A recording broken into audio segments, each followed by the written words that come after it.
አሁን ይጠራልኝ ኮከብ ቆጠራ አይደለ? ኮከብ ትቆጥራለህ። ታዲያ ምን ችግር አለው? አስትሮሎጂ ማለት ኮከብ ቆጠራ ፈራውኝ ያልክ እንጂ አንተን ራስን ኮን ብዬ ነው። በፍጹም ያው እጄን ወደ ኋላ አድርጌ ያው እሷም እንዴት ዳይሬክተራችን እሷ ራሷ ምን አለች? ከፈራችሁ ምን ማድረግ አይ ጥበቡ ምንጩ በማንበብ ብቻ ነው ብዬ አላምንም። እኔ ተሰጥቶ ነው። ማን ሰጠ? አላህ ነው። ያላህ ስጦታ ነው። ያላህ ስጦታ ነው። ይሄ ሰይጣን የተያዘውን ሰውዬ እያስለቀቁት ከሆነ ሕክምና እያደረጉ ነው። እያጓሩ ይሁን ሰይጣን የተያዘውን የታመመውን ሰውዬ ካሻሩት ሕክምና እያደረጉ ነው። ከፈጣሪ ዘንድ ወይንም ፈጣሪ የሚናገረው ንግግር ነው እየተናገርክ ያለው። የፈጣሪ ቦታ የመሻማት ወይንም ደግሞ ሊትራሊ እንደ አንዳንድ ኢትዮጵያኖች እንደሚሉት ጥንቆላ ነው ማለት እንችላለን። ነብይ ነህ እንበል።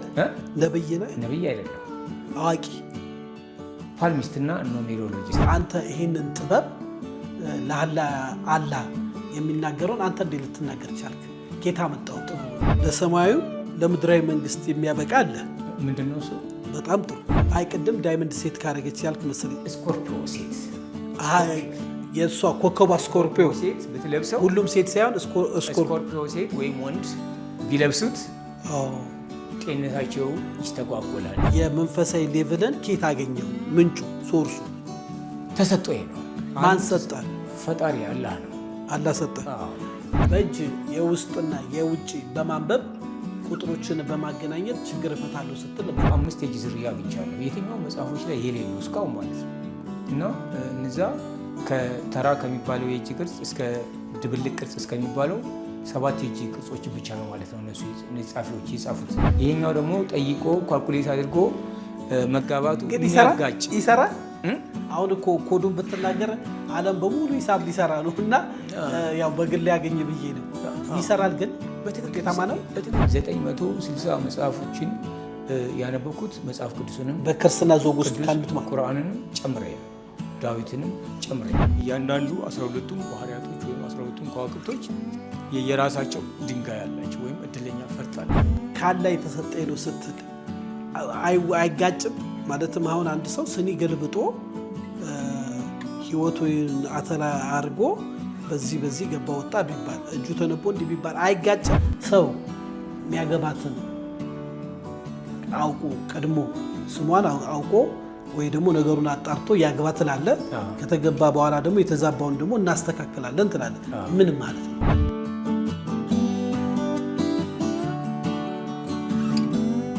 ሰላም ጤና ይስጥልኝ ውድ የሀሌታ ሚዲያ አድማጭ ተመልካቾቻችን፣ በዓለም ዙሪያ ያላችሁ ሰላምና ፍቅርን ተመኘው ተሾመ ሽፈራው ነኝ። ሀሌታ ሚዲያ ለእናንተ ይጠቅማሉ ያልናቸው ሀሳቦችን የምናደርስበት ሰዓት ነው። ዛሬ ደግሞ እንግዲህ ለየት ባለ መልኩ አንድ እንግዳ ጋብዘናል።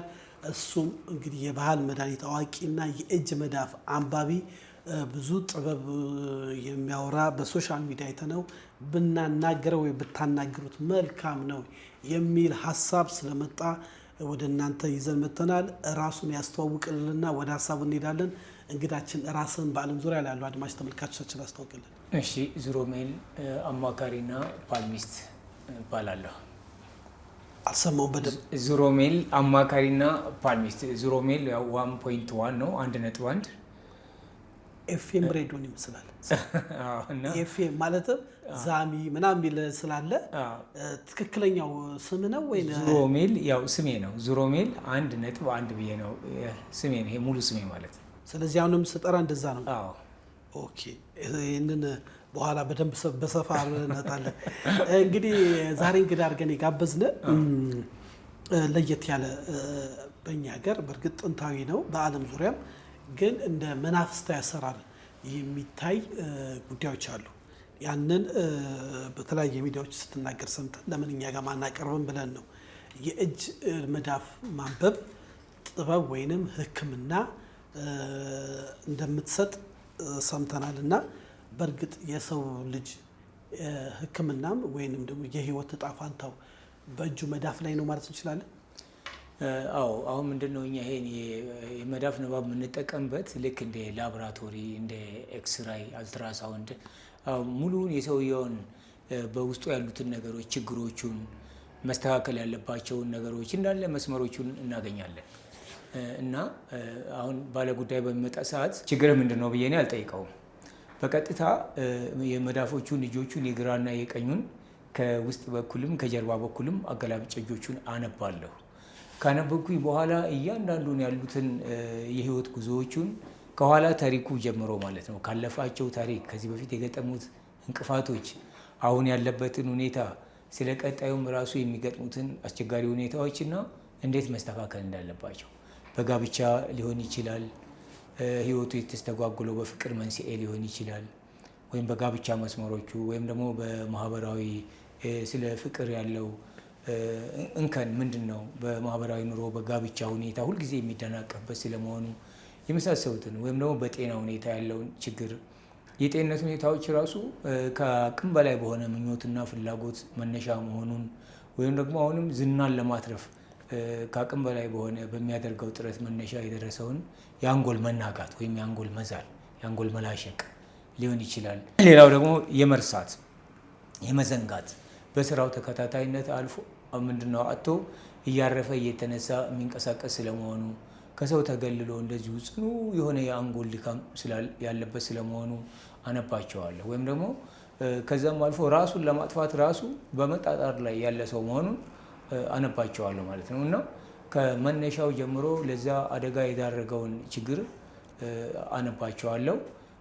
መፍትሄዎቹን ምን እንደሆኑ እመዘግባለሁ ማስታወሻ ላይ። ከዛም እሱ ያለበትን ሁኔታ ሁሉ ጠቅላላ እነግረዋለሁ ማለት ነው። ከዛም ስለ መፍትሄዎቹ ከመናገሬ በፊት አሁን ከነገርኩ ውስጥ የቀረ ነገር ካለ ወይም በተጨማሪ አንተ የምትጠይቀኝ ነገር ወይም ደግሞ የምታብራራልኝ ነገር ካለ ግልጽ ያልሆነልህ ነገር ካለም ብዬ ጠይቀዋለሁ።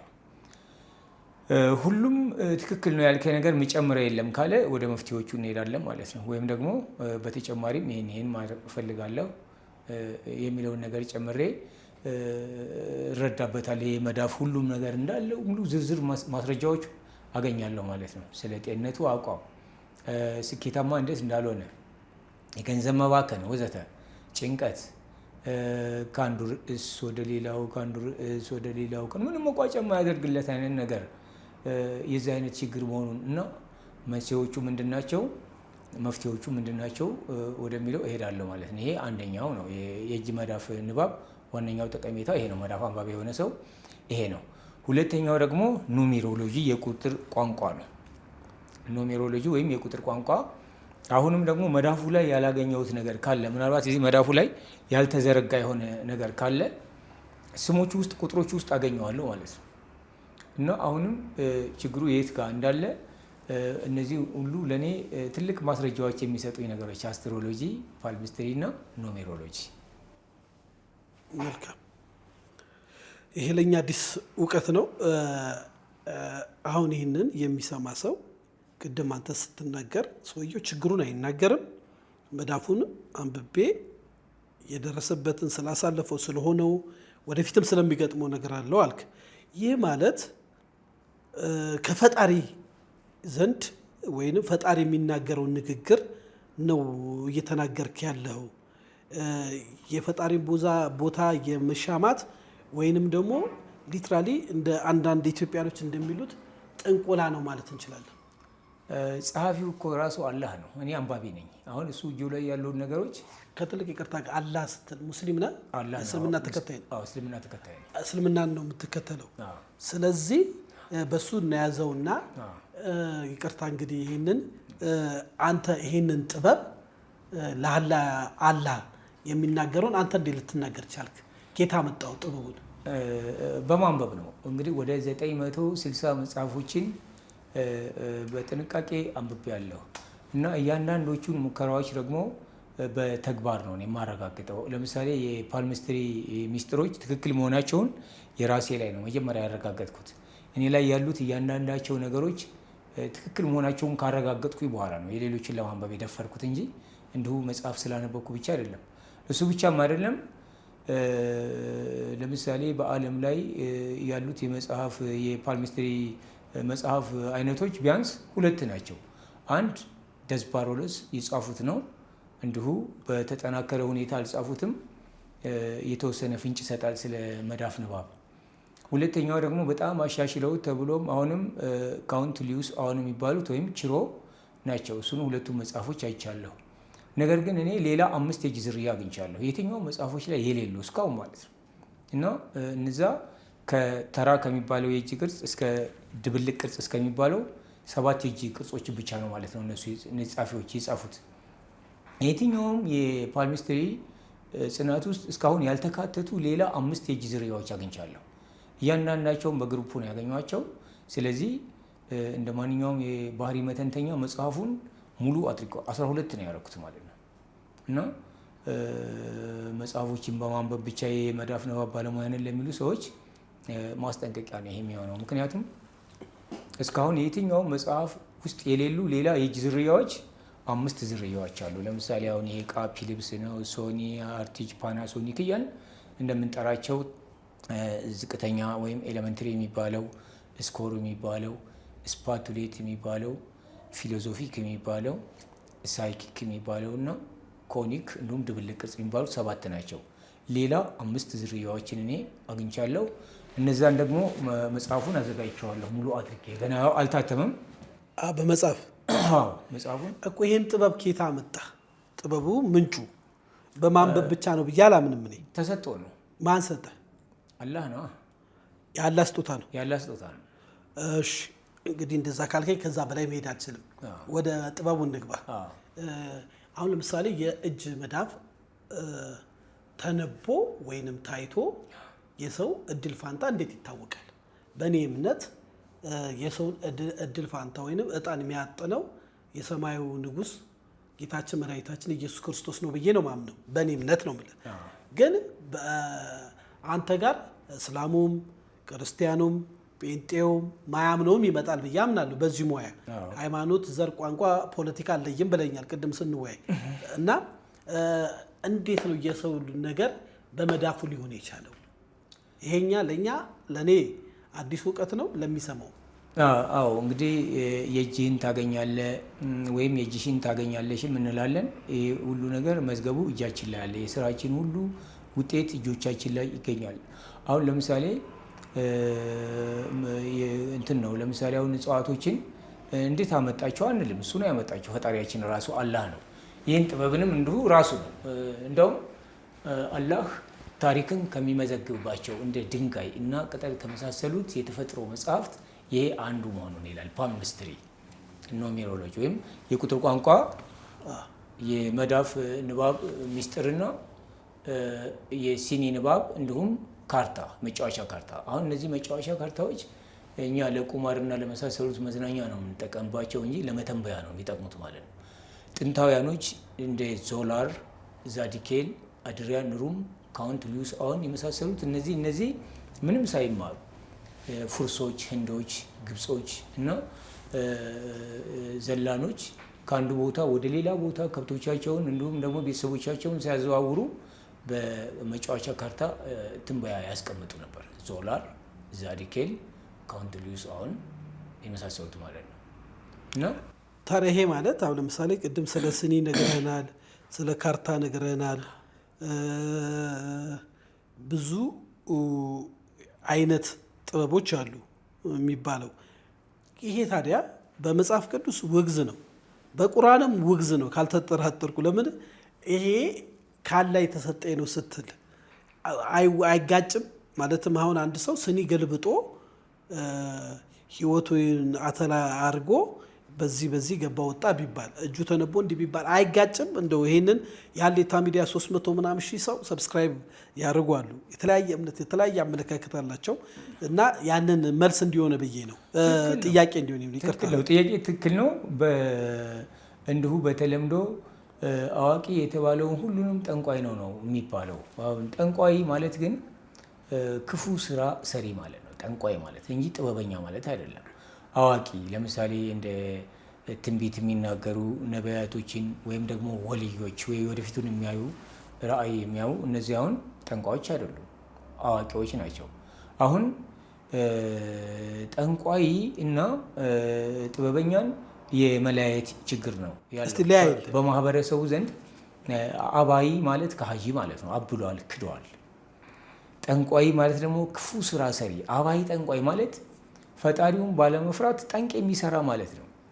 ይሄ ሰውዬ ምን ጠንቅ እንደሚሰራ እኛ ራሱ የምናውቀው ነገር ክፉ ስራ ሰሪ ነው። እና ጥበበኞች ወይም ደግሞ አዋቂዎች ለምሳሌ አንድ ሰው የሆነ ህመም ካለበት የዛን ህመም የሚፈውሰውን መድኃኒት የሚያውቅ አዋቂ ይባላል። ስለዚህ ከታመመ አዋቂ ጠይቁለት ይባላል። እሱም ደግሞ መድኃኒቱ ነው ብሎ ያን ሰውዬ ያሽረዋል። ይሄ ምንም ጠንቅ አልሰራም፣ አዋቂ ነው። እና አዋቂዎችንና ጠንቅ ወይም ክፉ ስራ ሰሪዎችን ያለመለያየት። ሙስሊሙም በሃይማኖቱ ዝም ብሎ የመተቸት ነገር አለ። እንዲሁ የክርስትናም ሃይማኖቱ ያለምንም እውቀት የሚተቹ አሉ፣ አውቀው የሚተቹም ደግሞ አሉ። የትኛውንና እንደምንተች የትኛውን ደግሞ ማጠናከር እንዳለብን ያለማወቁ ነው አሁን ትልቁ ችግር ማለት ነው። መልካም። አሁን ለምሳሌ እኛ አንዳንድ ነገሮች ስናነብ ጠንቋዮች ወይ አባይ ጠንቋይ እንዳልካቸው ሰውን በሃይማኖት ነው የሚያታልሉት። ለምሳሌ እነሱ በሚጠቀነቁልበት ቦታ ሲሄድ የቅዱሳን ስዕል ያደርጋሉ። ደግሞ እንደ እስልምና እምነት ተከታይ ድብ ይደበድባሉ። ሌሊት ላይ መናፍስት ይጠራሉ። መናፍስት ጠሪዎች ናቸው። ከዛ ያ መንፈሱ ሲወርድ ነው ስለዛ ሰው የሚናገሩት። እና ይህን እንዴት መለየት ይቻላል ማለት ነው? ይህንን ጥበብ ለያይተ ነው ከለየ ነው በኋላ ብናወራ ይሻላል ብዬ ነው። ትክክል ነው። እኔ ለምሳሌ ብዙ ጊዜ አሁን ድቤ የሚመታበት ቦታ ትክክል ነህ፣ የዱዓ ቦታ ነው እኔ ማቀው እንጂ አሁን እኔ እነዚህ ጠንቅ የሚሰሩ ሰዎች ጋር ሂጄ ድቤ ሲመቱ አይቼ አላውቅም። እንግዲህ ጠንቋይ አልፈልግም በባህሪ። እኔ አሁን ጠንቋይ አልወድም። እያጓሩ ምናምን አላየም። ፊልም ላይ እንኳን እኮ አይቻለሁ። እነዛ የሚያጓሩት ሁሉ ጠንቋዮች አይደሉም። አሁን የመለየቱ ስራ ይሄ ነው። ስላጓሩ ሁሉ ብቻ ጠንቋዮች ናቸው ማለት አይደለም። በዛን ሰዓት ምን እያደረጉ ነው? አሁን ለምሳሌ እያጓሩ በነበሩ ሰዓት ቡዳ የተያዘውን ሰው እያስለቀቁት ከሆነ ሳይኪክ ጥበብ ነው፣ ሕክምና እያደረጉ ናቸው። ይሄ ሰይጣን የተያዘውን ሰውዬ እያስለቀቁት ከሆነ ሕክምና እያደረጉ ነው። እያጓሩ ይሁን ሰይጣን የተያዘውን የታመመውን ሰውዬ ካሻሩት ሕክምና እያደረጉ ነው። ቆይ ሰይጣን የተያዘ ሰው እንግዲህ ሀሌታ ሚዲያ ላይ ስለመጣ እንደዚህ ነው ዘውጉ። ኦርቶዶክስ ከሆነ ጠበል ይሄዳል፣ አባቶች ጋር ሄዶ ይጠመቃል። ሰይጣን ከያዘው ሰይጣኑ እንደ እምነቱ ይለቋል። ፕሮቴስታንት ከሆነ ደግሞ ፓስተሮች ጋር ይሄዳል፣ ይጸልይለታል፣ በኢየሱስ ስም አጋንንቱ ይለቃል። ሙስሊም ጋር ከሆነ ደግሞ የሃይማኖት አባቶች ሼኮች አሉ፣ እንደ እምነታቸው ዱዓ አድርገው ይለቁለታል። ከዚህ ውጭ ነው ያንተ ወይ አንድ ላይ ነው? አንድ ነው። እንዴት ሆኖ? አንድ ነው። ለምሳሌ አንድ እኮ ነው። አሁን ለምሳሌ ጫት እየተቃመ ዱዓ እያደረጉ እነዛ ሼሆች ዱዓ ሲያደርጉ እኮ በምንድን ነው? ጫት እየቃሙ ዱዓ ያደርጋሉ። እጣን እየተጫጫሰ ነው። ቄጠማ ምናምንም አለ፣ ቡናም እየተቆላ ነው ያለው። በዛው መካከል ጫት እየቃሙ ነው፣ ዱዓ እያደረጉ ነው። ያንን ርኩስ መንፈስ የሚያባርሩበትን ስራ እየሰሩ ነው። እንደዚህ እየሰሩ እንደው አናውቅም። በዛው መካከል የታመመ ሰው መካከላቸው አለ። ሰይጣኑ ህሙማኑ የያዘው ሰይጣን ይጮሃል፣ ያባሩታል። ድጋሜ እንዳትመለስ ብለው አስምረውት ያባሩታል። ይባረራል። እርግጥ ይባረራል። ያ ሰው ታሞ አንድ ተመልሶ የሚመጣ ሳለ ተመልሶ እንደዚህ ሆንኩኝ ብሎ ደግሞ ብሶበትም ይመጣል። ይሄ እንዴት ነው? ሊመጣም ላይ ስር ነቀል ለውጥ የሚሆነው እንግዲህ እንደ ክርስትና ላውራ። እንደ ክርስትና እኛ ጋር ሰማይና ምድር የፈጠረ ሰይጣን ሁሉ የሚታዘዝለት ስም አለ። ያ ስም ኢየሱስ ይባላል። በኢየሱስ ስም አምለው ነው እንደ ፕሮቴስታንት እምነት ማየው። በተለያየ ቤተ እምነት ደግሞ የሚጠሩ ስሞች ሊኖሩ ይችላሉ። እየተቃወምኩ እየደገፍኩ አይደለም፣ ማቆን ነው ማውራው። በእስልምና ደግሞ በጣም እውቀቱ የለኝም። አንተ እስላም ስለሆንክ አጋንንት ወይም መንፈስ የሚባረረው በምንድን ነው? በዱዓ ነው። በዱዓ ነው እንጂ መርፌ ቢወጉት ሰይጣኑ አይለቀው። የሆነ መድኃኒት ቢውጥም ሰይጣኑ አይለቀው። ጫት ይቀርባል፣ የዱዓ ሰዎች ይቀርባሉ፣ ቁርአን ይቀሩበታል፣ ሰይጣኑ ያባሩታል። እነሱ ያባሩታል። በጣም ጥሩ። ይሄ እጅ መዳፍ ጋርስ እንምታና እንዴት ተገናኘ ማለት ነው? እንዴት ልታገናኘው? አንድ ነው ስላልከኝ ነው። አዎ ውጤቱ ነው አንድ የሚሆነው፣ አይነቱ አንድ አይደለም።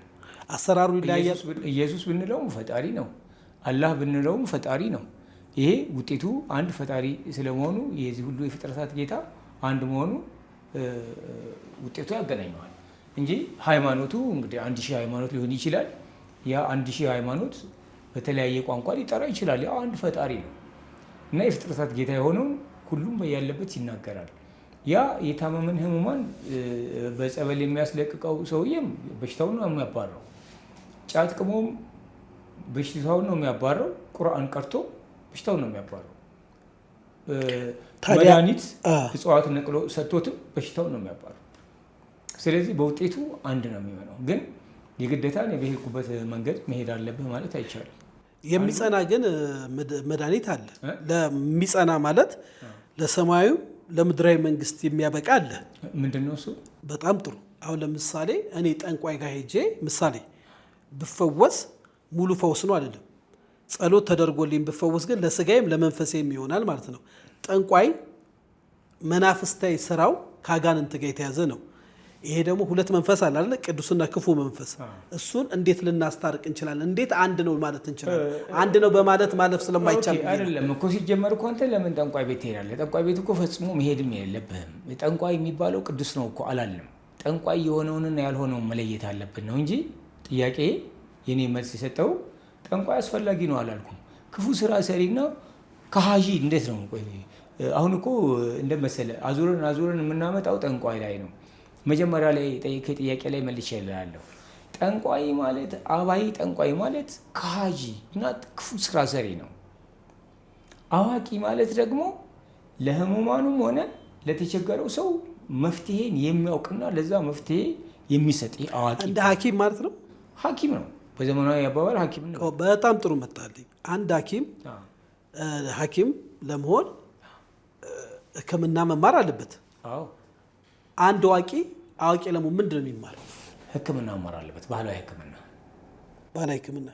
ሕክምና የባህል ሕክምና ባለሙያ ከሆነ ስለ ባህል ሕክምና ስለ እጽዋቶች መማር አለበት። በቁርአን ቀርቶ ሰይጣንን ማባረር ከፈለገ መቅራት አለበት ቁርአን። ታዲያ ከመንፈሳዊ ነገር ጋር ይገናኝ? ምን ያገናኘዋል?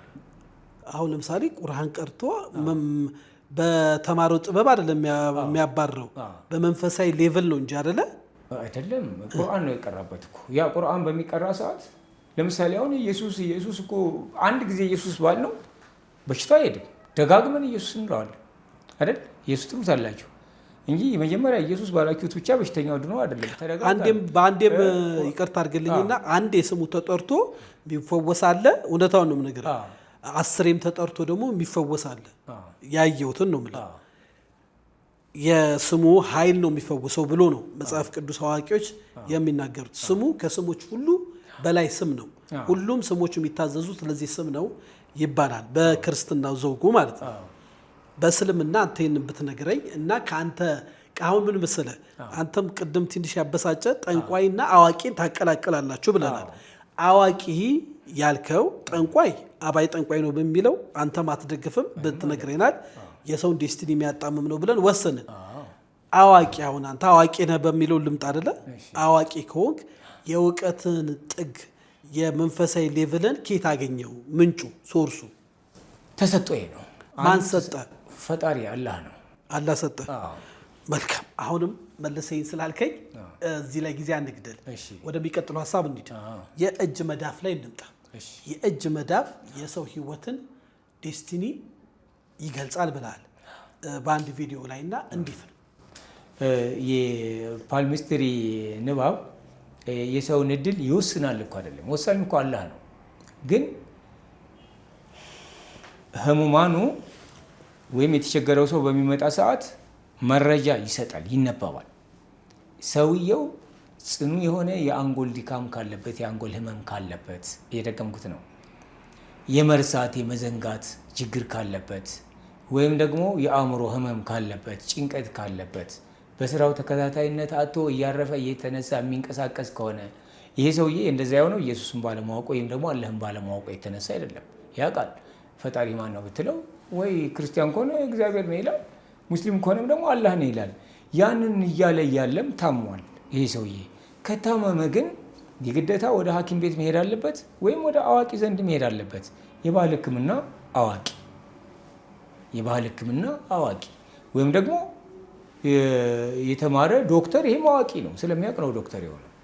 እና በዘመናዊ አጠራር ብቻ ዶክተር ብለህ ነው ዝም አንለውም። ያውቃል፣ ያክማል፣ ቀዶ ጥገና ሐኪም ሊሆን ይችላል። ዘርፉ ይለያያል። ይሄ ህሙማን ግን ኢየሱስ ክርስቶስን ባለማወቅ ወይም ደግሞ አላህን ባለማወቅ አይደለም የታሙ፣ እያወቀም እያለ ታሟል፣ ችግር ገጥሞታል። እግሩም ሊሰበር ይችላል። እግሩ ከተሰበረም ደግሞ የወጌሻ እግር የሚጠግን አዋቂ ጋር ይዘነው እንሄዳለን። ጠንቆላ የሚባለውና ጥበበኛ የሚባለውን እንዴት እያደረግን እንደምናቀላቅለው ነው። አሁን ለምሳሌ አባይ ጠንቋይን ማንም የሚወደው አይደለም። እኔ ጭራሽ ይበልጥ የምቃወም ነኝ። አባይ ጠንቋይ ጠንቅ የሚሰራ ጠማማና ክፉ አልፈልግም። በባህሪ እኔ አልወድም። እንደዚህ አይነቱም ነገር ራሱ ደጋግሞ እንዲጠሩልኝ ወላ እኔ አልፈልገውም።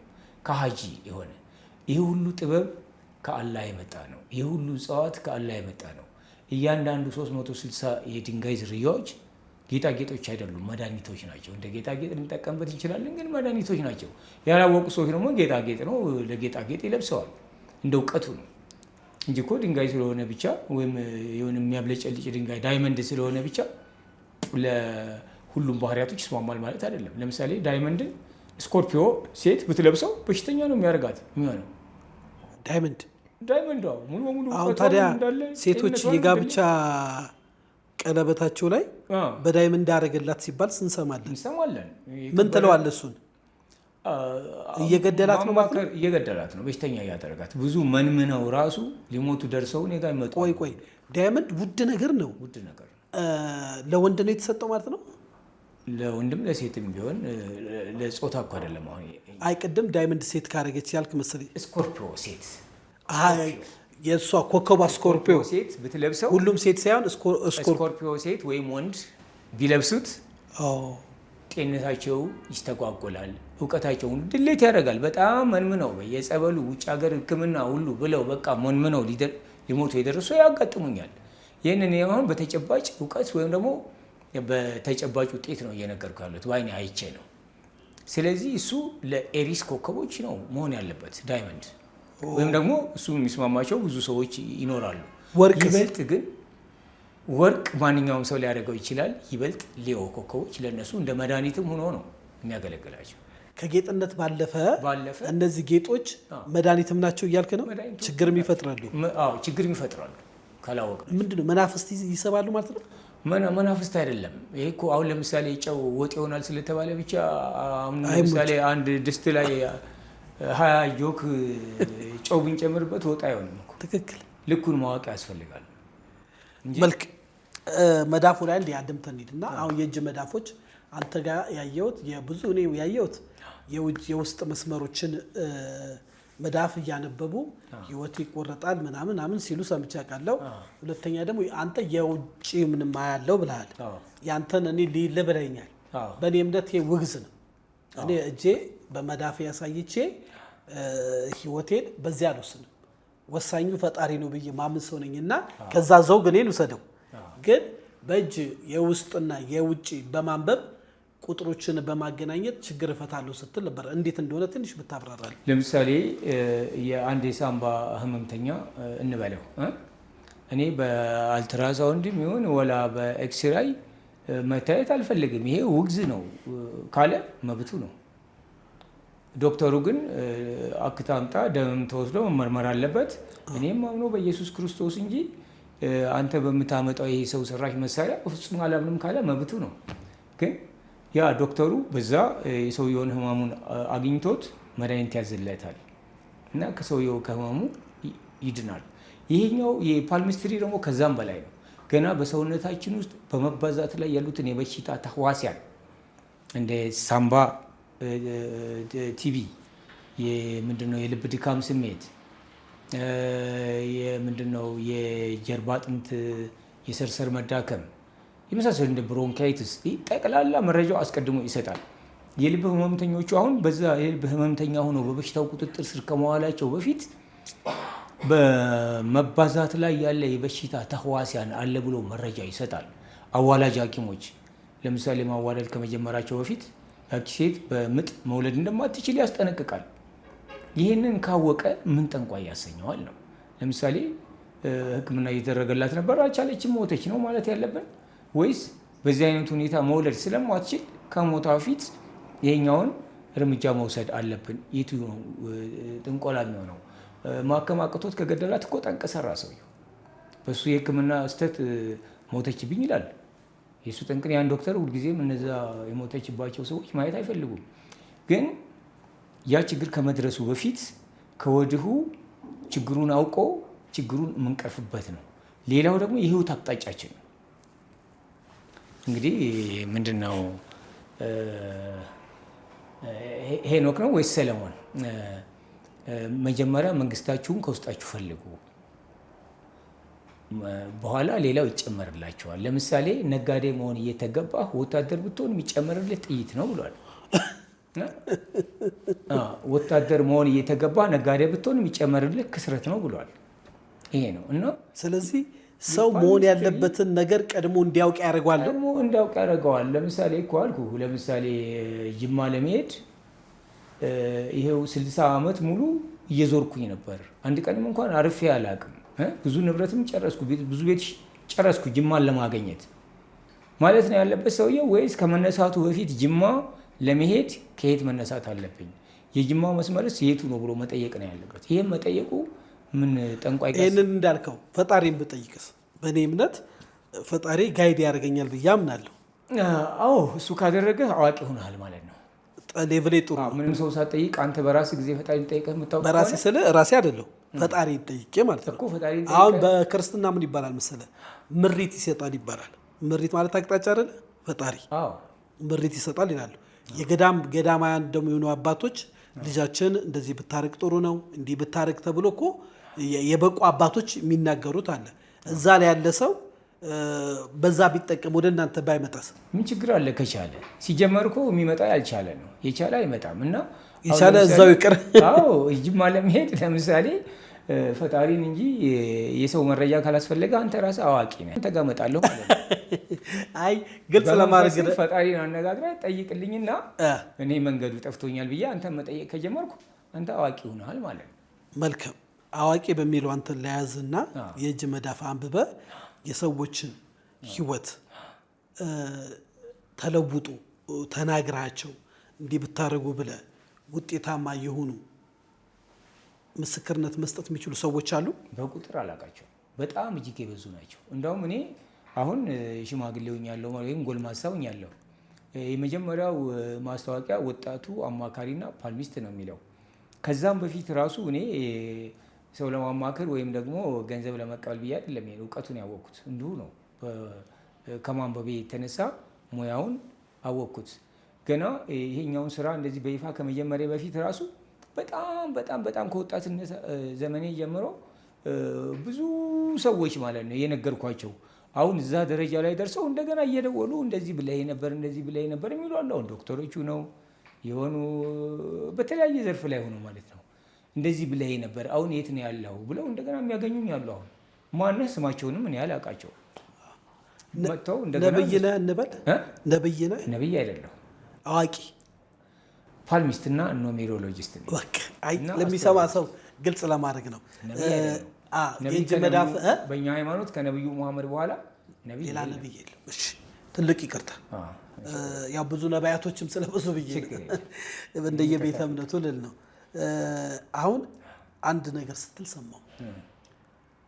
ልብስ ሰዎች የሚለብሱት ልብስ የህይወቱ ዴስቲኒ ወይንም የሰውየውን ሰላማዊ ህይወትና መዘበራረቅ ይመራዋል ስትል ሰምቻለሁ። ልብስና ህይወት እንዴት ተገናኘ? አሁን ሴቶች የፈለጉትን ልብስ ይለብሳሉ። እኔ የሚያገኙትን ነው የምለብሰው በባህሪ እና እነዚህ ደግሞ እስቲ ክሊር ብናደርጋቸው። ከአምልኮ ጋር አይሄድም፣ ከእውቀት ጋር ነው። አሁን ለምሳሌ የእድለኛ ከለሩን የራሱን ጥበቦች እና እኮ መጽሐፍቶች፣ እጽዋቶች እኮ ለእኛ መጠቃቀም ነው። አሁን ለምሳሌ አንዱ የማያውቀው ሰው አሁን እኮ አብዛኛውን ጊዜ የሚያስቸግሩት አዋቂ ያልሆኑ ሰዎች ናቸው። ለምሳሌ የሚያውቀውን አዋቂ የተባለውን ሰው የግዴታ እኛ የማናውቀው ሰዎች እንምራህ ነው። ለምሳሌ ያ ማለት አይን ያለውን ሰው አይነ ስውሩ ሰው እኔ እየመራሁ ካልሄድክ ገደልም ቢሆን እኔን ተከትለ ገደል መግባት ይገባሃል እንጂ አይን ያለውን ሰው አይን የሌለው ሰው የግዴታ እኛን መከተል አለብህ፣ እኔ መምራት አለብኝ። ይህን ካላረግ ከፈጣሪ ሕግ ውጭ ሁነሃል እንደሚል ከዛ ጋር ይመሳሰላል። አብዛኛው በአሁን ዘመን ያለው ሁኔታ አዋቂ ያልሆኑት ሰዎች አዋቂ ለሆኑት ሰዎች እጅግ አድካሚ ናቸው። ራሳቸውን ለማዳን ራሱ እናድን እያልከው እምቢ ብሎ ከተበላሸ አሁን አንዳንዱ ምን መስራት አለብኝ መጥቶ ይጠይቃል። ይሄ መስራት አለበት፣ እንደዚህ ልንጋባ ነበር፣ የምትጋቡ ከሆነ እንደዚህ ቁጥሩን እናስተካክልላችሁ። አይ እኔ የማምነው በአንድ ፈጣሪ ብቻ ነው። ከተጋባ በኋላ እንደገና ትዳሩ ወልዶ ከዛም በኋላ ትዳሩ ፈርሶበት እንደገና ይመጣል። የዛን ቀን እኮ እንደዚህ ልጅ ወልደን ነበር፣ አሁን ተፋተናል። ግን የዛን ቀን ያፍች እንዳይመጣ ነበር። እኛ እንደው እንለይና ጋብቻው ላይ እንመጣለን። ስለ ልብስና ስለ ከለር አውርተን እሷን ትንሽ ያው ነው ልክ ወደዛ አስፍቸው ነው እንጂ ከለሩ ልክ ከዛ ጋር ይመሳሰላል። እድለኛ ያልሆነ ከለራቸውን በሚለብሱ ሰዓት ከኛ የሚወጣ ብርሃን ወይም ኑር ወይም ኡራ የሚባለው ነገር ቀፈፈኝ እንላለን። ምን እንላለን? ለምን እንደቀፈፈን ከኛ የሚወጣው ብርሃን ነው። ተስማሚ ያልሆነ ከለራችንን በምንለብስ ሰዓት ይሄ የኛ ኡራ ወይም የሚወጣው ከኛ የሚወጣው ብርሃን ይሄ ኑር ወደ ውስጥ ይገባል። በዛን ሰዓት ያለ መርካት ችግር፣ ለምሳሌ ነጭናጫ የመሆን ታጋሽ ያለመሆን፣ ህመምተኛ የመሆን፣ ጭንቀት፣ እንቅልፍ ማጣት የመሳሰሉት ነገር ይከሰታሉ። ሁልጊዜ እንቅልፍ የለኝም ሐኪም ቤት ሊሄዱ ይችላሉ፣ መድኃኒት ሊሰጡ ይችላሉ፣ ወይም የሐኪም የሆነ ምክር ሊቀበሉ ይችላሉ። ጭንቀት ሁልጊዜ ይጨንቃል። ይሄ በተደጋጋሚ ጸበልም ቢሄዱ ምንም ቢሄዱ ይሄኛው መንፈስ አይደለም። እርኩስ መንፈስ ቢሆን ኑሮ በጸበል ይለቃቸው ነበር። ሌላ በሽታ ከሆነ ደግሞ በሐኪም ይለቃቸው ነበር። ያ ሁኔታ ከለር ነው። እኛ ይህን መረጃ የት ጋር ነው የምናገኘው? የፓልሚስትሪ ታሪክ ላይ ነው። ብርቱ ሀሳብና ጭንቀት፣ ውጥረት አለ። መነሻው ከአቅም በላይ የሆነ ዝናን ለማትረፍ ከምታደርገው፣ መነሻው ከአቅም በላይ የሆነ ሳይንሳዊ ግኝት ለማድረግ ከምታደርገው የተነሳ በመጣ የአእምሮ ውጥረት፣ ሌላው ስለ ራስ በመጨነቅ ከጥልቅ ሀዘን የመጣ፣ ሌላው ደግሞ ከአቅም በላይ በሆነ ምኞትና ፍላጎት መነሻ የመጣ፣ ሌላው ደግሞ ከለር ነው። አንዳንድ ሰዎች ቤታችን ስንገባ ወጥተህ በረ ሂድ ይለኛል። አንዳንዷም ሴት እንደዚሁ በሰላሙ ሳበቃ ቤት ስገባ ነው። ይሄ የከለር ጉዳይ ነው። ስለዚህ እነዚህ ነገሮች ሰዎች እናንተ ጋር መጥቶ ቢያማክሩ መፍትሄ ያገኛሉ። በትክክል ያገኛሉ። አሁን እኔ ከየቡቲኩ ዝም ብሎ ለብሶ የሚገዛ አለ። ይህን ስትናገር ደግሞ ዓለም አቀፍ በጣም ፕሮፌሽናል የሆኑ ዘፋኞች የእነሱ የልብስ ዲዛይነር የምትሰራ በጣም ምስሏን ለማስገባት እንሞክራለን። በጣም የምታስፈራ ሴትዮ አለች፣ ጠንቋይ ናት ትባላለች። እና የአይን ዲዛይን ብትለብሱ ብላ ክሬት ታደርግላችኋለች። እና ይሄ ነገር መናፍስታዊ አይደለም ማለት እንችላለን። እሱ ያቺ ሴትዮ ጥበብ ነው በሚለው ብቻ ማለት ያቺ ሴትዮ ገጽታዋንና ቁመኗን አይታ የሚስማማሽ ይሄ ነው ልትል ትችላለች።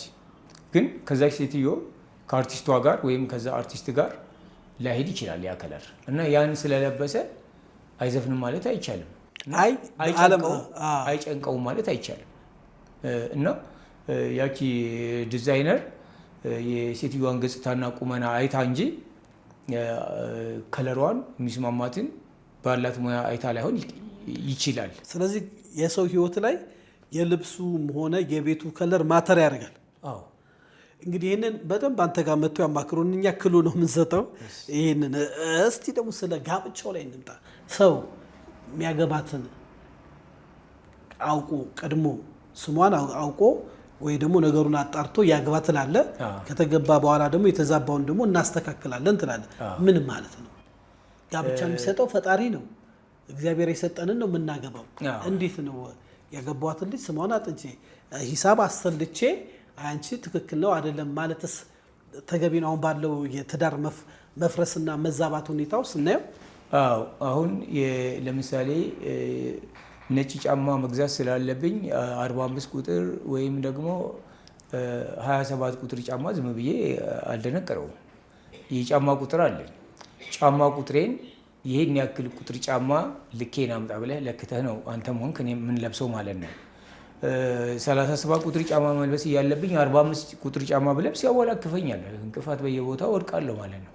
ደግሞ 42 ቁጥር መልበስ እያለብኝ 37 ቁጥር ጫማ ብለብስ በየአዋቂው ቤት ማማክሩ አይሆንም። አንዱ ደጋግማ አስቀባው ሊለኝ ይችላል። አንዱ ውሃ ዘብዝፈው ሊለኝ እንደ የችሎታ ይመክረኝ፣ ግን ልክ ሊሆን አይችልም። እግሬንም ያቆስለኛል። እንደፈለግኩ መንቀሳቀስ አልችልም።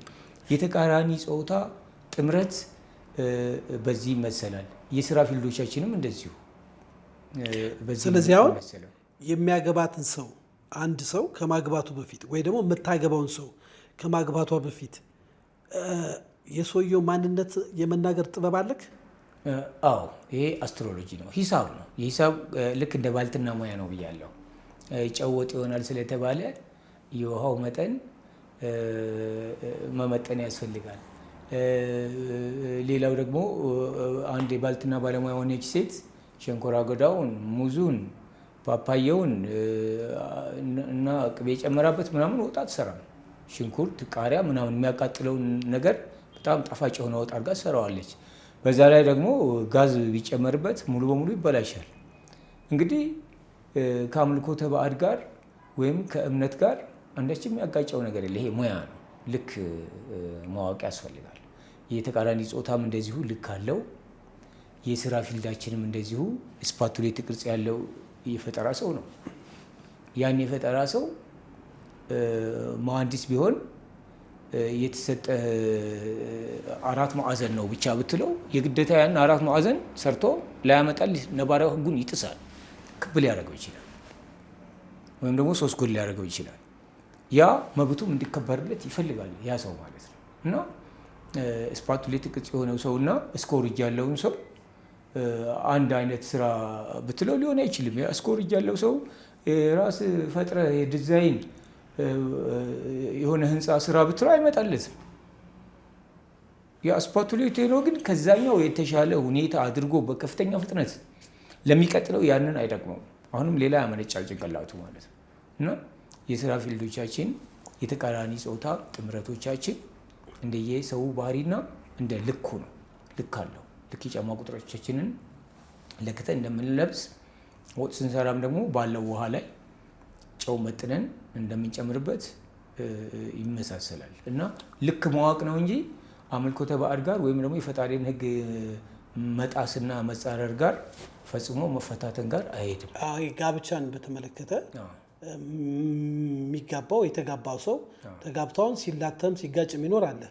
የማይጋባትን ሚስት አግብቶ የማይጋባውን ሚስት አግብቼ ነው ብሎ ይህንን ቪዲዮ ማየ ሰው ግራ እንዲያገባው አንዳንዱ ሰው በተክሊል ያገባል። አሁን በኦርቶዶክስ ቤተክርስቲያን በተክሊል በቁርባን ያቀርባል።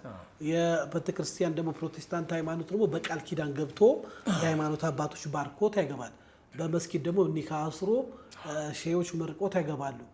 እና እነዚህ የተጋባ ሰው በሙሉ ይሄ መዳፉ ሳይታይ ሂሳቡ ሳይሰላ አሰልቶ አይደለም ይሄው ብዙ ተዋልዶ ተጋብቶ ያለው። እና እንዴት መገጣጠሙ መጣ? ይሄስ ችግር አይፈጥርም ወይ? ለሚሰማው ሰው ማለት ነው። እንደውም እኮ አሁን ወደ ሀቁ ስንሄድ ችግር እየፈጠረ ያለው በግምት እያጋባ ያለው ቦታ ነው። ለምሳሌ በተክሊል ተማምሎ ተመርቀው ተጋቡ፣ ለምን ይለያያሉ? ያ በቂ ከሆነ በዛው እስከ ህይወት ፍጻሜ መቀጠል ነበረባቸው። ያ ሁሉ እንደውም አስደናቂና ውስብስብ የሆነ የጋብቻ ታሪክ ህግ ነው የሚለው። እጅግ ውስብስብና አስደናቂ በድል ባለ በግዙፍ በሆነ መናፈሻ ላይ ድግስ ተደርጎ ተጋብተውም ወደ አሁኑ ይፈርሳል። በተክሊል በቤተ ክርስቲያን ተማምለው እሱም ይፈርሳል። እንደዚሁም በሸሪዓ ፍርድ ቤት ምናምን በህግ ተጨምሮበትም ይፈርሳል። እንዲሁም ደግሞ በአንድ ጉዞ አጋጣሚ ተጋብተው እስከ መጨረሻ የሚቀጥልም አለ ደግሞ ማለት ነው። እንዲሁም ደግሞ ኒካ ብቻ አደረጉ፣ በቃ የቻለውን ነገር አደረገላት፣ በዛው እስከ መጨረሻ ከብረው ሀብታም ሆነው ወልደው የሚኖሩ አሉ። ያን ያክል ጥንቃቄ ተደርጎበትም ይፈርሳል። እና በሃይማኖቱ በፈጣሪ ምንድነው በተክሊል ተማምለው ምናምን እሱ ከፈጣሪ ጋር የማያጋጭ ይሄኛው ደግሞ ጠይቆ ካልኩሌት አድርጎ መጋባቱ የሚያጋጭ ይሰራል። አሁን እኮ ኮዱን ብትናገር ዓለም በሙሉ ሂሳብ ሊሰራ ነው። እና ያው በግል ያገኝ ብዬ ነው። ይሰራል ግን ውጤታማ ነው በትክክል። ምክንያቱም ምን መሰለህ፣ አሁን በተክሊል ተማምለው በቤተ ክርስቲያን በአግባቡ ተጋብተው መለያየት አልነበረበትም። አንተ እንደምትጠይቅ ጥያቄ ከሆነ ወይም ደግሞ ሂሳብ አንተ ጋር መጥቶ ሂሳብ ሰርቶ የተጋባ አይጋጭም? በፍጹም። እንዴት በመንፈሳዊ ጋብቻ ተጋብቶ የተጋጨ እናንተ ጋር ሂሳብ አሰርቶ አገብቶ እንደማይጋጨው የተለየ ጥበብ ምንድን ነው? የተለየ ጥበብ እኮ አይደለም። በቃ ልኩን አግኝቷል። ምክንያቱም አርፏል። የሚፈልገውን ሰው አግኝቷል። የሚያጋጫቸው ነገር አለመግባባት ነው አይደለ? እነዚያ ሰዎች የሚግባቡ ናቸው።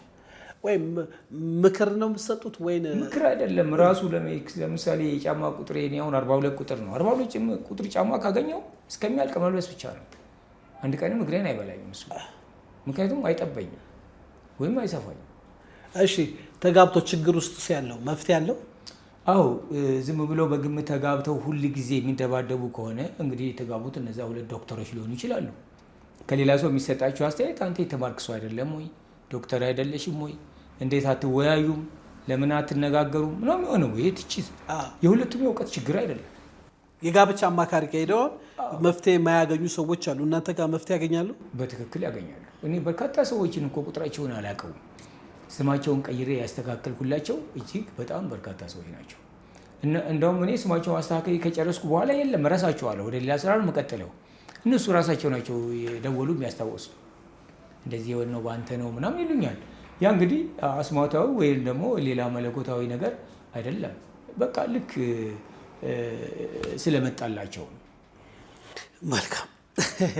ቅድም ስለ ከበሩ ድንጋዮች ስታወራ ሰምቼ ነበረ። እነዚህ የከበሩ ድንጋዮች በዓለም ዙሪያ ውድ ሆኑ፣ በጣም የሚወደዱ አሉ። አሁን ጊዜው ደግሞ የከበረ ድንጋይ ዘመን ሆኗል። እነዚህ ከምሳሌ መጽሐፍ ቅዱስም ቁርአን ላይም የአንድ ሰው ባለጸግነት የሚለካበት ነው።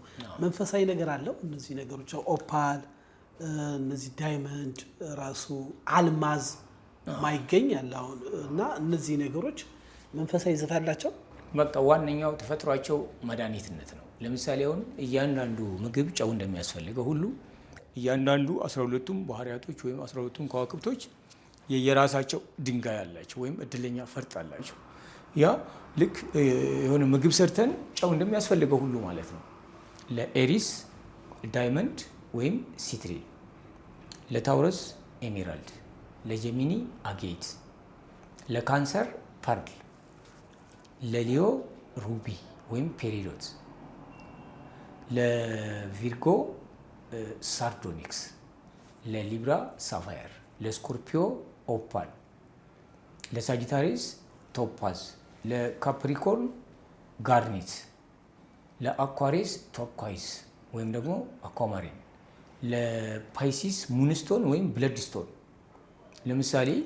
ለምሳሌ ለፓይሲስ ሙንስቶን ወይም ብለድስቶን ምን ያደርግለታል? አኩራፊ መሆኑን ይከላከልለታል። እነዚህ የከበረ ድንጋይ የጠራቸው እነዚህ ኮከቦች ያላቸው ኬት ያመጡታል? ውድ አይደሉ?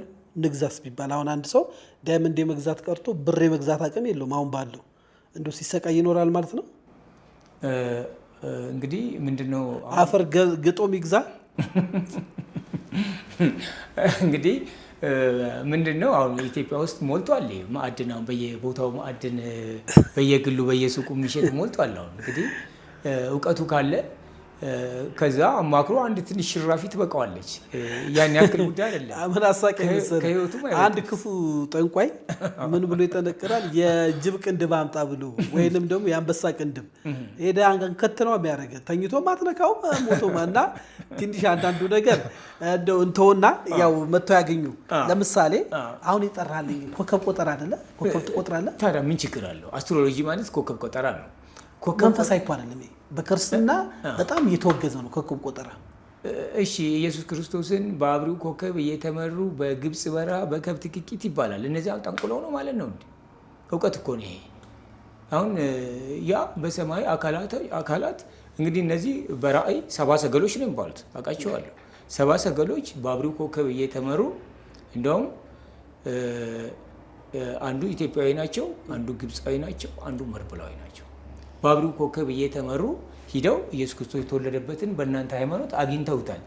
የስነ ፈለክ ተመራማሪዎች ደግሞ በዛን ሰዓት ሲያበሩ የነበሩት የአጋጣሚ ሆኖ የጁፒተርና የሳተርን ጥምረት ነው። ያን ፓውዛ ያን ብርሃን የለቀቁት ያሉ አሉ። ሌሎቹ ደግሞ የጁፒተርና የቬኑስ ጥምረት ነው ያሉ አሉ። ይሁንና ግን በዛን ሰዓት ያ ብርሃን ተፈጥሯል። ኢየሱስ ክርስቶስንም እሺ በዛ ቦታ ላይ አግኝተውታል።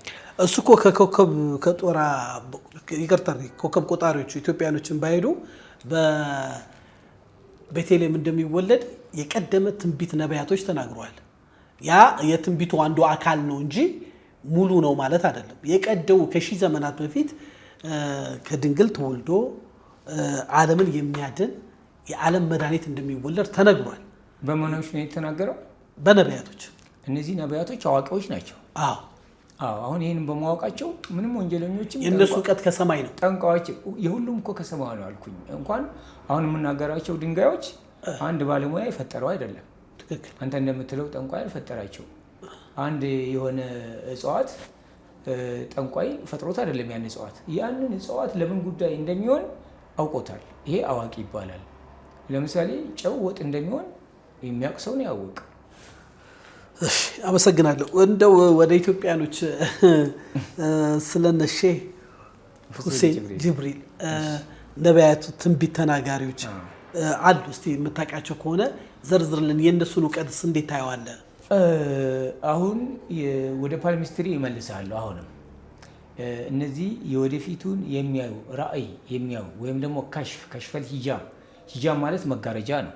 ከመጋረጃው ጀርባ ያለውን የሚያዩ ሰዎች ከሽፈል ሂጃብ ወይም ደግሞ አዋቂዎች፣ ወልዮች፣ አዋቂዎች ይባላሉ።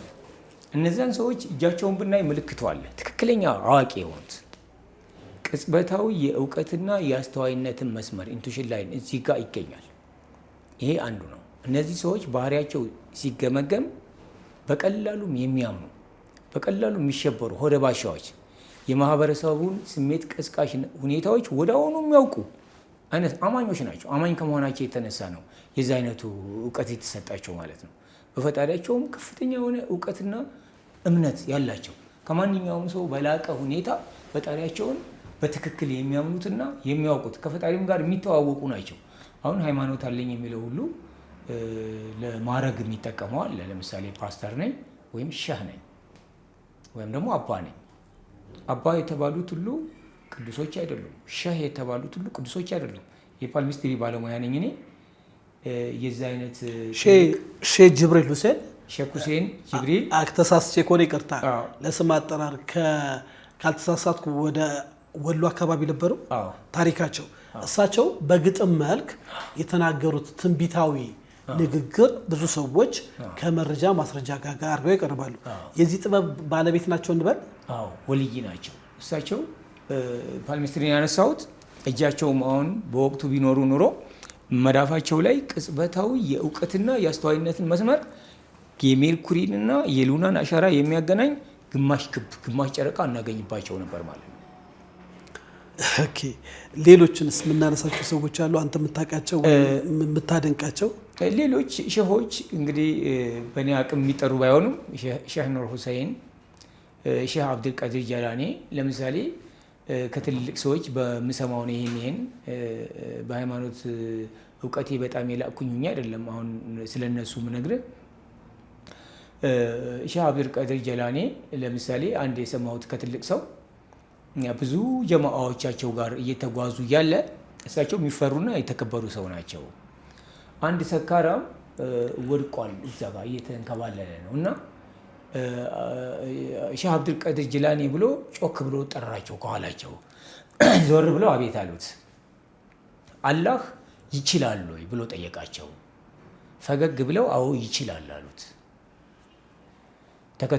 ተከታዮቻቸውንም ደነገጡ ማለት ነው። በጣም የተከበሩ ሰው ናቸው። አሁንም እንደገና ሼህ አብዱልቃድር ጀላኔ ብሎ ጠራቸው። ያሰካራማ ሆነው አቤት አሉት። አላህ ይችላል ወይ? አዎ ይችላል። ለሶስተኛ ጊዜም ደግሞ አላህ ይችላል ብሎ ጠየቃቸው። አዎ ይችላል ብለው አለቀሱ እና ሱጁድ ወረዱ፣ ወደ መሬት ለሶላት አለቀሱ። ይህንን ሰው አንሱትና ከወደቀበት ልብሱንም እጠቡለት፣ እሱንም እጠቡትና ልብስ ቀይሩለት ብለው አዘዙ። ያን ካደረጉ በኋላ ተከታዮቻቸው ጠየቋቸው። የሰካራሙና የሰው ቃለ ምልልስ ግራ አጋብቶናል፣ ምን ማለት ነው? መጀመሪያ ይችላሉ ያለኝ እኔን ከዚህ አይነቱ ወንጀሌ መማር ይችላሉ የሚል ነበር ጥያቄው። እኔ እና እሱ ተጓብተናል በልባችን። የሁለተኛው ጥያቄ ደግሞ እኔን በአንተ ቦታ ማድረግ ይችላሉ የሚል ነበር። እኔም አዎ ይችላል ብየዋለሁ። ሶስተኛው ደግሞ አንተንም እንደኔ ማድረግ ይችላሉ ነበር የጠየቀኝ። ያለቀስኩትና ሱጁድ ወረድኩትም ለዚህ ነበር አሉ ከትልልቅ ሰዎች ነው። ስለዚህ እነዚህ የቀደሙ ሼሆች የእጃቸው መዳፍ ቢታይ አሁን ባልከው በዚህኛው ጥበብ የተሞሉ ናቸው እያልከን ነው። የተሞሉ መሆኑ አዋቂ መሆናቸው መልካም። እንደው ሰዓት እንዳይገድበን ብዙ እንደውም ወስድኩኝ። እንደው መጽሐፈ ሄኖክ፣ መጽሐፈ ሲራክ የጥበብ መጽሐፍቶችን የክርስትና አንብቤያለሁ። 960 መጽሐፎችን ያነበብኩት መጽሐፍ ቅዱስንም በክርስትና ዞግ ውስጥ ካሉት ማለት ቁርአንንም ጨምሬ ነው፣ ዳዊትንም ጨምሬ ነው። ስለ ንጉሥ ሰለሞን ጥበብስ ምን ትላለህ? አዎ እንግዲህ ጥበብን ሙሉ በሙሉ ያው የሰለሞን ጥበብ ነው የምንለው፣ ግን ጠቢቡ ሰለሞን ጥበብን መረዳት ነው።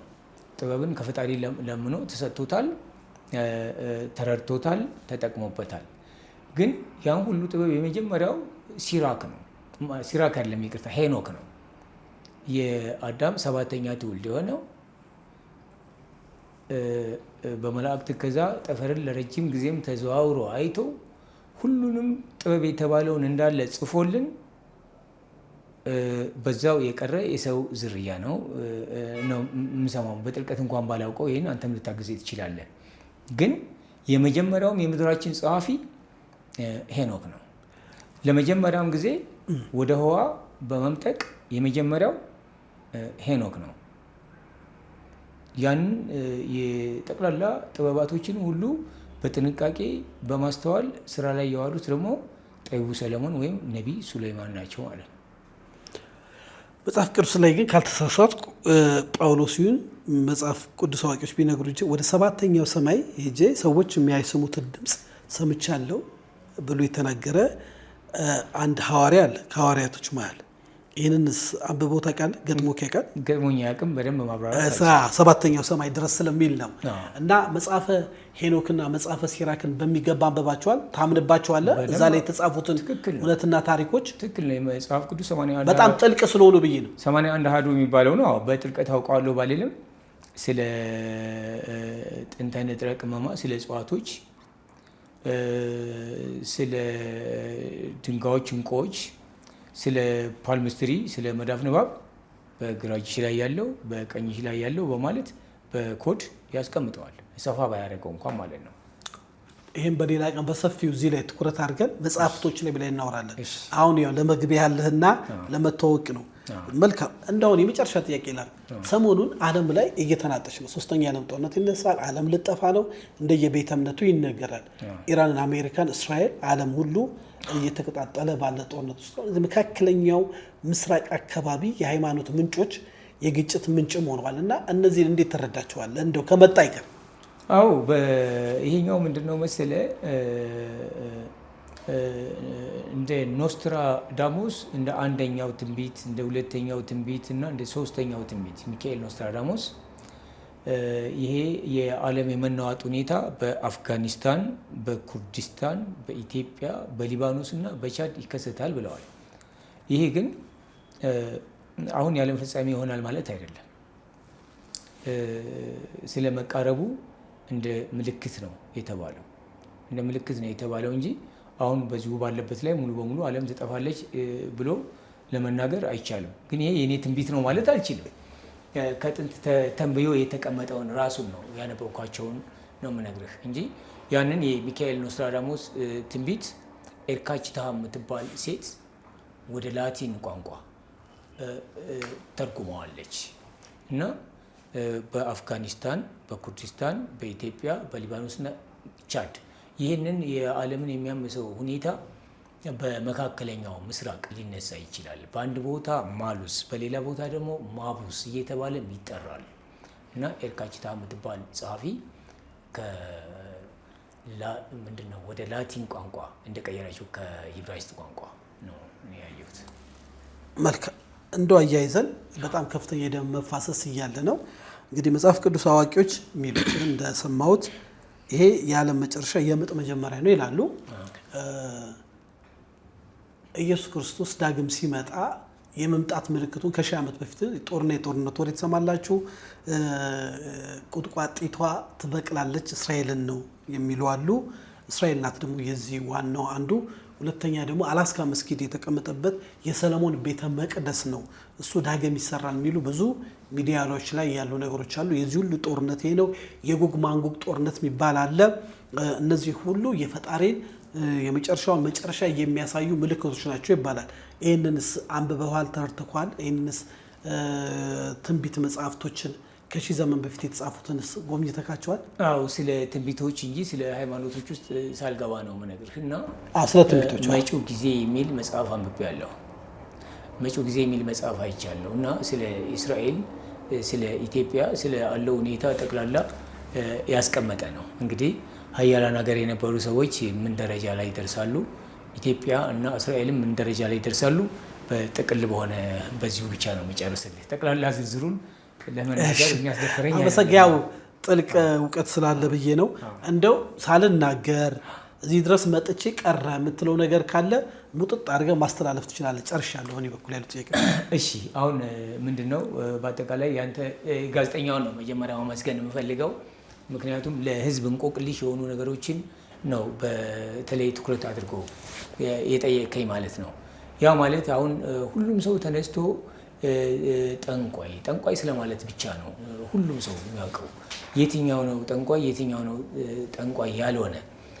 እውነቱን ለመናገር የሀድራ ቦታ፣ ሀድራ ማለት መሰባሰብ ወይም ደግሞ መገኘት ማለት ነው። እዛ ቦታ ላይ ሆኖ ደግሞ ፈጣሪን ነው እንጂ አንድም እንኳን እከሌ የምትባለው ሰይጣን ዛሬ እሱን ነው የምናሞግሰው የምናመሰግነውም እያሉ አንድም ከፈጣሪ ውጭ የሆነ አካል በዛ የሀድራ ቦታ ላይ የሚወደስበት፣ የሚመሰገንበት፣ የሚለመንበት አንዳችም ነገር የለም። እኔ አሁን ህዝቦች እንዲረዱ የምፈልገው የዱዓ ቦታ፣ የሀድራ ቦታ እንደ ባሌ ኑር ሁሴን፣ ሼክ ሁሴን ጅብሪል እና ትልልቅ ቦታዎች እንደዚህ አሁን የሀበሻ ኮከቦችና የሀበሻ አይኖች አዋቂዎች። አሁን ዘመቻውን እኛ አሁን ያለነው ትውልድ ከኔ ጀምሮ ዘመቻችን አዋቂ የሆኑት ሰዎች ላይ ነው። የጥንታውያኖች ሃይማኖቱንም በጥሩ ሁኔታ አቋቁመውልን አሁን ላለንበት ደረጃ ያበቁን እነዚህ ትልልቅ መሻይኮችና ሸኾች ሊከበሩና ሊመሰገቡ ነው የሚገባው። ሀድራውን አቋቁመው ዱዓውን እርኩስ መንፈስን እንዴት እንደምናባል እንዴት እንደምንከላከል ፈጣሪያችን እንዴት እንደምንለምነው ሶላት እንዲሁም ቁርአን የመሳሰሉትን ነገሮች ትልቅ ሰዎችን ከማክበር ጀምሮ እርስ በርስ የመከባበር ራስን ዝቅ የማድረግ ራስን የማስተናነስ ጥበብ ከፈጣሪ መሆኑን ራስን ከፍ ከፍ ማድረግ እና ደግሞ ራስን እንደ ሌላ ግዑዝ ፍጡር አድርጎ ከፍ ማድረግ ነውር ስለመሆኑ ጠቅላላ አደብ፣ ስነ ምግባር የሚባለው ሁሉ ያስተማሩን ናቸው። ይሄ ቦታ አንዳንድ አላዋቂ ተቺዎች ዝም ብሎ የጥንቆላ ቦታ ይሄ መዘመር ቢቀር ጥሩ ነው። አንደኛ ሀበሻ ሀገራችን ላይ ያለውን ጥቅም እንዲሁ በድፍኑ ጠንቋይ የሚባለውን ስም በመፍራት ጥበበኞችም እንዳለ ሙሉ በሙሉ ካሉበት እንዳይጠፉ ያስፈራል።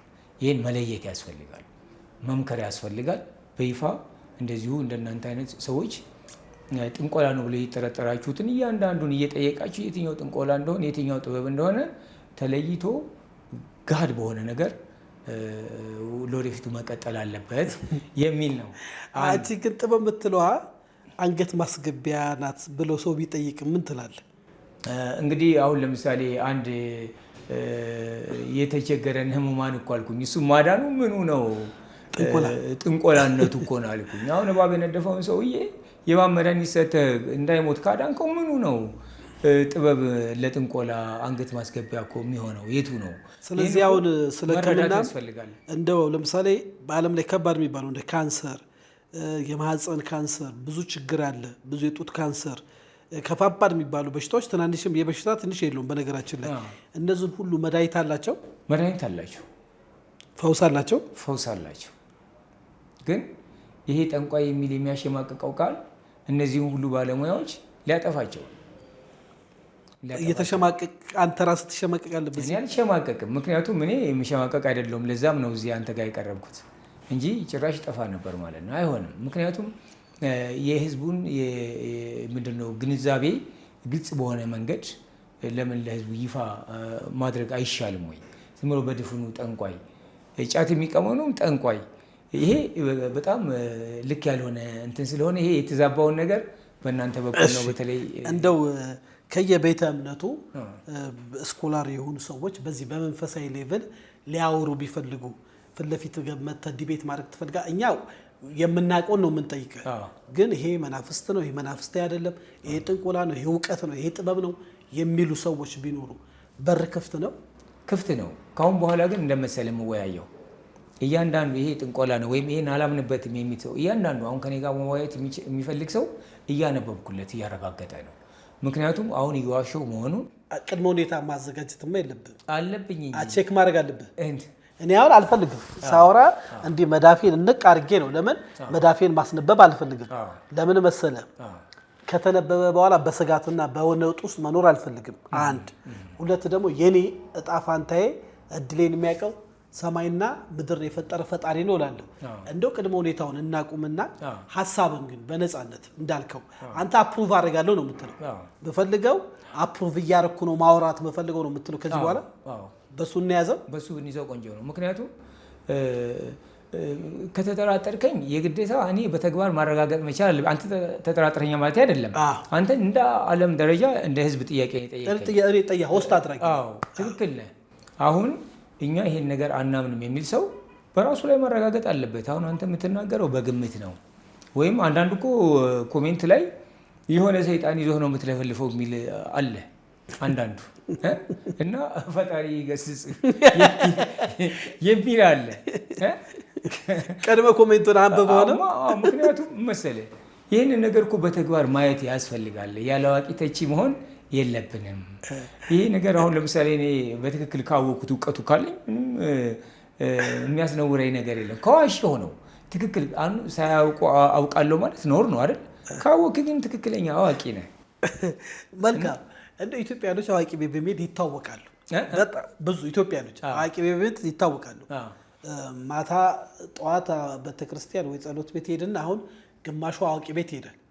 ጠንቋይ ቤት የሚለውን ጠንቋይ ለብቻ ነው ብለናል። እና አሁን ለምሳሌ ታዋቂ የሆኑ አርቲስቶች አልበም ሲያወጡ የሰሙትን አትሌቶች፣ ፖለቲከኞች አዋቂ ቤት ይመጣሉ ይባላል። እውነት ነው ይሄ ነገር?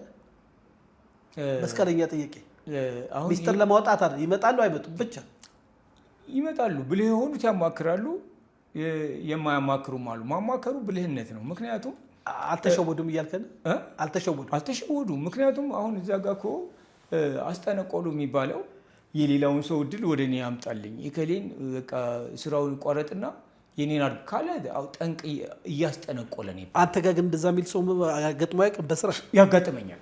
ምን ታደርገዋለህ? የራስህ የሆነ እድል የለህም ወይ እለዋለሁ። ያንተ የራስህ የሆነ እድል የለህም ወይ? ያንተን የራስህን የሆነ የህይወት አቅጣጫ ማስተካከል አትችልም ወይ ነው የምለው።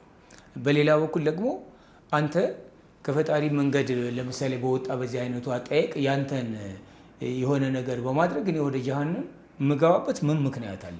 ቆይ አሁን ለምሳሌ የሰማሁት ብዙ ሰዎች በጥንቆላ የአምልኮ መልክ አላቸው፣ አምላኪ ይመስላሉ፣ ፈጣሪን የሚወዱ ይመስላሉ። ግን ብዙዎቹ ደግሞ መናፍስት ቤት ይሄዳሉ። ሆቴላቸው አህያ ተቀብሮበት ህፃን ልጆች የደም መስዋዕት ቀርቦበት እየተባለ በየሚዲያው እንሰማለን። ይሄ ነገር አንተ ሰምታቸው ታውቃለህ? ከተሰማቸው መቼም ብዙ ጥበብ አለ። እንዴት ተረዳው ይህንን ነገር? ይሄ ከፈጣሪ መንገድ ይሄ እኮ የተረገመ ነው እኮ አልኩህ። መጥፎና በጎ ሁልጊዜም አለ አይደለ እንዴ? ይሄ አባይ ጠንቋይ፣ አባይ ከሃጂ፣ ክፉ ስራ ሰሪ መጀመሪያ ላይ ያብራራውልህ ነገር ነው። ለማጥራት እኮ ነው። አሁን ይሄ ነገር ሚዲያ ላይ ይሰማለሁ። እንደዚህ አህያ ያድሮ ተጋለጡ ምናምን፣ ይህንን ጅብ እየጋለበ ሀብታሙ ጅብ እየጋለበ ምናምን፣ ይህን እኮ ነው የምልህ። አሁን እኮ ለይተን ማወቅ ያለብንም ይሄንን ነው። ስለዚህ አንተ የጠንቋይ ጠር ነህ። እኔ ጸረ ጠንቋይ ነኝ። ጸረ ጠንቋይ ጠንቅ የሚሰሩ ነገሮችን ፈጽሞ የማልፈልገውና መስማት በኋላ የሚደብረኝ ነገር አንተ አዋቂ ነህ ብለን እንያዝ። የፓልሚስትሪ ባለሙያ በምን እንደምትተረጉሙት አላውቅም። የመዳፍ ንባብ ባለሙያ ነኝ። ይህንን ለማረጋገጥ በዓለም ደረጃ ጠቢብ ነኝ ያለ ሰው ሁሉ ተጠራጣሪ ነኝ። በመስቀለኛ ጥያቄ ጠይቄውም አፉን አስይዘዋለሁ የሚልም ይምጣ። ክፍት ነህ ማለት ነው በዓለም ደረጃ። ሌላው ደግሞ በኖሜሮሎጂ በቁጥር ቋንቋ አሁንም ይምጣ። ያንን የማስረዳው እሱን ራሱን በመግለጽ ነው። እሱን ራሱን አሁን ያለበትን ሁኔታ ራሱን የሚመጣውን ሰው ራሱን በትክክል ራሱን በመግለጽ ነው የማስረዳው። ምክንያቱም ጨው እንደሚልና ስኳር እንደሚል ሁሉ ነው። ማስረዳው ማለት ነው። ቀምሶ ይወቀው ማለት ፈራውኝ ያልክ እንጂ አንተን ራስን ከሆነ ብዬ ነበር። በፍጹም ያው እጄን ወደ ኋላ አድርጌ እሷም እንዴት ዳይሬክተራችን እሷ ራሷ ምን አለች? ከፈራችሁ ምን ማድረግ አይቻልም። ሰው አልፈልግም ቢለው እንደዚህ ነው አይደለ? እንዳይታይባት ብላ እንዲህ አለች። ያው ለእኛ ሀሌታ ሚዲያ በባህሪው ፖለቲካ፣ ሃይማኖት ይህንን በማቅረባችን ብዙ ነገር ሊመጣ ይችላል። ግን እኛ ሁሉም ነገር ግልጽ አድርገን በፌ ነው ሰው የወደደውን ይብላ ነው። በተረፈ ደግሞ ይህን እውቀት ከመንፈሳዊ ነገር ጋር እንዴት ይገናኛል፣ እንዴት ይለያያል የሚለውን ለማወቅ ፈልገናል። ይህንን አቀረብን። አንተ ደግሞ በፍጹም ነፃነት ከፈለጋችሁ ኑና ተወያዩ ብለሃል።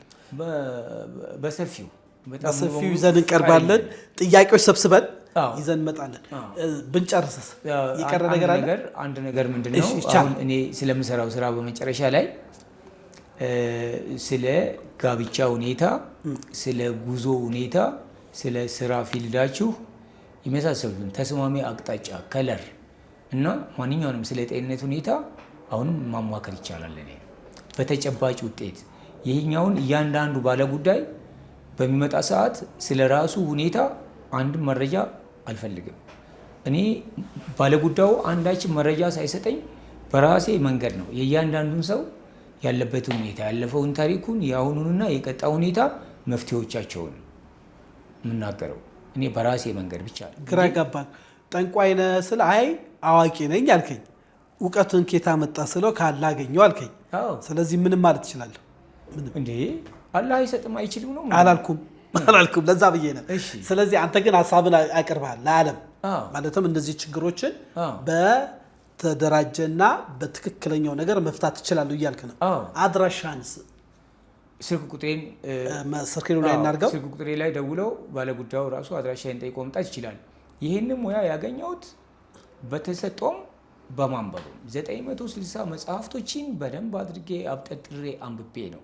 ያንንም ደግሞ በራሴ ላይም በሌሎች ላይም አረጋግጬ ነው። በተግባር የተፈተነ ነው። አንተ ስሜን ለውጫለሁ ብላል። ስም ማን ነበር? ሽመልስ ነበር። ሽመልስ የሚመልሱ ስምን በዚህ ኮድ ሰጥተው ቁጫል ለጨዋታው ድምቀት። ከሱ ቀጥዬ ደግሞ ሱሜስኮ አደረኩት። ከሱ በመቀጠል ዙሮሜል 1.1 አደረኩት። አሁን በመጨረሻ እስማኤል ኪ አድርገዋለሁ። ምንድን ነው ይሄ? እንግዲህ በእያንዳንዱ ሁኔታ ላይ በቀኝ እጄ ላይ ያሉት መስመሮችም እየተቀያየሩ ይሄን በተጨባጭ እኔ አነባቸዋለሁ። ማለትም ይሄን ጥበብ ራስ ላይ ፕራክቲስ አድርገው ነው ወደ ሰው ራሴ ላይ ነው እኮ አልኩኝ። ሌላው ደግሞ ለምሳሌ በዓለም ላይ እስካሁንም የትኛውን ባለሙያ አግኝቷቸው የማያውቅ ሌላ 5 የእጅ ዝርያ አግኝቻለሁ ብያለሁ። ቺሮግኖሚ 5 የእጅ ዝርያ እስካሁን የትኛውን መጽሐፍ ላይ የሌለ 5 የሰው ዝርያ የእጅ ዝርያዎችን አግኝቻለሁ። እነሱንም አካትቼ ልክ እንደ ማንኛውም የባህሪ መተንተኛ 12 የእጅ ዝርያዎችን በመጽሐፍ አዘጋጅቼዋለሁ። መጽሐፉ አልታተመም። ህጋዊ የባህል መድኃኒት ታዋቂ ነህ? እውቅና አለ? እሺ። በማህበረሰብ በኢትዮጵያ ውስጥ በምታደርገው በክርስትና በእስልምና በማህበረሰብ ዘንድ ተቀባይነት አለ? በጣም በተለይ ይቅርታ ይደረግልኝና እንዲሁ በሚዲያ ላይ አይቶ ከሚተቹት በስተቀር በተለይ በተግባር መጥቶ እኔ ጋር በአካል የተገናኘ ሰው መቼም ቢሆን ከኔ ጋር ተለያይቶ ያለ እንደው ደፋርና አትበለኝና እንደው የዓለም ዙሪያ ያሉ ብዙ ጉድ እየሰማን ስለሆን ነው። ቄሶች፣ ፓስተሮች፣ የሃይማኖት የእስልምና ተከታዮች አንተ ጋር መጥተው እድል ፋንታቸውን ይጠይቃሉ። በርካታ የሃይማኖት መሪዎች በርካታ የትኛውም ሃይማኖት የሆነ ከኔ ጋር በአካል አንዳንዶቹ የግዴታ ለመጠየቅ ብለው ብቻም አይደለም የሚመጡት፣ መጀመሪያ ለመምከር ይመጣሉ። ይሄ ነገር እንዴት ነው ትክክል ነው ብለው እንግዲህ እስኪ እንካ አንብብ በቁጣ እንደውም እስኪ እንካ አንብብ አሁን ስለኔ ታነባለህ ብሎ በቁጣ የሚመጡ አባቶችና ሸሆች አሉ። ካነበብኩላቸው በኋላ ግን ሁሉም መርቀው ነው የሚሄዱት። ሁሉም ጭራሽ ሁሉም። ስለዚህ አሁን በርካታ የሃይማኖት አባቶች ጋር እዚህ ጋር ላነብላችሁ ፈቃደኛ ከሆኑ ፖለቲከኞች ሲመጣሉ ፖለቲከኞች እኔ ስለ ፖለቲከኞች መናገር አልፈልግም። ሰው መሆኑን ብቻ ነው የምታውቀው። ሰው መሆኑን ብቻ ፓርቲው የራሱ ጉዳይ። ፓርቲው የራሳቸው ጨረስ። ውድ የሀሌታ አድማጭ ተመልካቾቻችን የባህል መድኃኒት አዋቂና አዋቂ በለኝ ስላልከኝ እሱ በነፃነት ሀሳባችን እንዲያደርግን ሀሌታ ሚዲያ ለእናንተ አዲስ ሀሳብ ማቅረብ ይታወቃል። ሀሳብ አስተያየት ካላችሁ በነፃነት ኮመንት ላይ ስጡ። እሱ ደግሞ ለመጠየቅም በዚህ በተለይ እውቀት አለኝ የምትሉ ደግሞ በሬ ክፍት ነው። እናንተው ላይ ፕራክቲስ አድርጌ ነገሩን አሳያለሁ ብለዋል።